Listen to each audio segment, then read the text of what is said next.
Selamat berjumpa kembali para katekumen yang terkasih. Pada kesempatan ini kita akan mempelajari pokok pembahasan kita tentang gereja mewartakan Injil. Sebagai tujuan pendampingan, setelah pendampingan selesai, diharapkan Anda dapat pertama menjelaskan siapa saja yang diutus oleh Yesus Kristus untuk mewartakan kabar gembira yang datang dalam diri Yesus. Yang kedua, Anda dapat membagikan pengalaman apakah Anda juga mempunyai keinginan untuk memberitahukan keselamatan yang Anda dapat dari Yesus Kristus kepada orang lain. Yang ketiga, Anda dapat menjelaskan alasan mengapa dalam melaksanakan perutusan Yesus untuk mewartakan diperlukan tenaga yang secara khusus berkarya di bidang pewartaan atau di bidang pembinaan iman umat secara profesional. Yang keempat, yang terakhir, Anda dapat menjelaskan bagaimana karya perutusan Yesus ini dilaksanakan umat yang tidak mengajar agama. Saudara-saudariku yang terkasih, hal pertama yang perlu Anda ketahui adalah bahwa perutusan utama Yesus adalah mewartakan kerajaan Allah. Hal ini dapat kita temui pada kisah berikut. Yesus tampil di Galilea. Sesudah Yohanes ditangkap, datanglah Yesus ke Galilea memberitakan Injil Allah. Katanya, "Waktunya telah genap. Kerajaan Allah sudah dekat. Bertobatlah dan percayalah kepada Injil." Jadi, dari perikop ini kita tahu bahwa tugas Yohanes sebagai orang yang mempersiapkan jalan untuk Tuhan diungkapkan. Setelah ia ditangkap, kemudian Yesus mulai berkarya di Galilea. Ia mewartakan Injil. Dan apa yang diwartakan Yesus diungkap dalam suatu pernyataan yang khas, yakni kerajaan Allah. Bahwa kerajaan Allah sudah dekat dan hendaklah ditanggapi dengan sikap tobat dan percaya. Inilah yang dituntut oleh Yesus, sikap tobat dan percaya padanya. Kemudian, apakah artinya atau maknanya datangnya kerajaan Allah itu? Kalau tadi diungkapkan bahwa kerajaan Allah sudah dekat, maka makna datangnya kerajaan Allah itu seperti yang diungkapkan dalam doa Bapa kami. Datanglah kerajaanmu, jadilah kehendakmu di atas bumi seperti di dalam surga. Saudaraku, ini menunjukkan bahwa kerajaan Allah sudah mulai terjadi bila kehendak Allah di surga terjadi di atas bumi. Datangnya kerajaan Allah berarti datangnya kedamaian, kerukunan, persaudaraan, keadilan, cinta kasih. Maka pewartaan Yesus ini disambut lebih-lebih oleh orang-orang yang menderita, yang tidak mengalami damai, yang miskin dan menderita. Karena tidak dapat dan perlakuan tidak adil, yang menderita dan sengsara karena tidak mengalami kasih, bahkan mengalami penindasan. Ini terjadi, kita tahu, setelah Yesus terlebih dahulu mengungkapkan dalam suatu perjumpaan di sinagoga, "Roh Tuhan ada di atasku, oleh sebab itu ia telah mengurapi aku untuk menyampaikan kabar baik kepada orang-orang miskin." Lukas 4 ayat 18. Hal penting selanjutnya yang perlu Anda ketahui ialah bahwa mewartakan kerajaan Allah adalah salah satu tugas utama gereja. Jadi, setelah tugas perutusan Yesus Kristus yang utama adalah mewartakan kerajaan Allah, maka selanjutnya mewartakan kerajaan Allah itu dilanjutkan menjadi tugas utama gereja untuk mewartakan kerajaan Allah. Dan ini didasarkan pada amanat Yesus Kristus. Sama seperti Bapa mengutus aku, demikian juga sekarang aku mengutus kamu.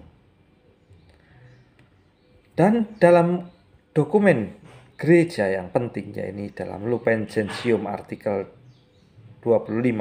Di sana ada kutipan yang penting kita ketahui bahwa di antara tugas-tugas utama para hierarki, pewartaan Injil lah yang terpenting. Ini berarti bahwa para imam, uskup, paus, para diakon, termasuk dalam hierarki, mereka mempunyai tugas utama untuk mewartakan Injil. Dan dalam Kisah Para Rasul dikatakan, kamu akan menerima kuasa kalau Roh Kudus turun ke atas kamu, dan kamu akan menjadi saksiku di Yerusalem dan seluruh Yudea dan Samaria dan sampai ke ujung bumi. Nah, berkat urapan Roh Kuduslah semua umat Allah, dan terutama mereka yang secara khusus para hierarki menjadi memiliki tugas utama untuk mewartakan Injil Tuhan. Para katekumen yang terkasih, semua murid Yesus diutus untuk mewartakan. Jadi, kalau tadi kita penekanan pada hierarki memiliki tugas untuk mewartakan kerajaan Allah, melanjutkan karya Kristus, bagi gereja, mewartakan kabar gembira, kabar Injil ternyata bukan hanya tugas para hierarki, para katekis, guru agama, tetapi juga kaum awam seluruhnya. Pandangan ini diungkapkan dalam beberapa dokumen gereja.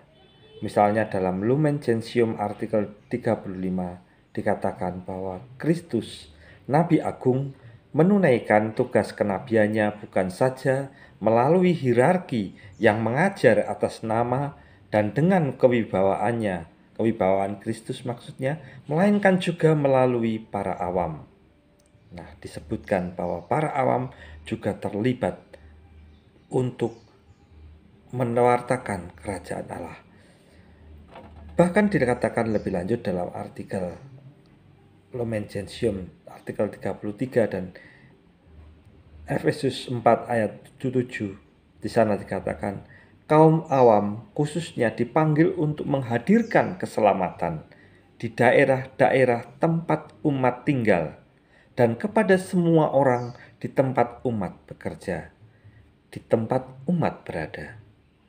Demikianlah setiap orang awam dibekali dengan karunia-kurnia yang diterimanya, menjadi saksi dan sarana keselamatan menurut ukuran anugerah Kristus.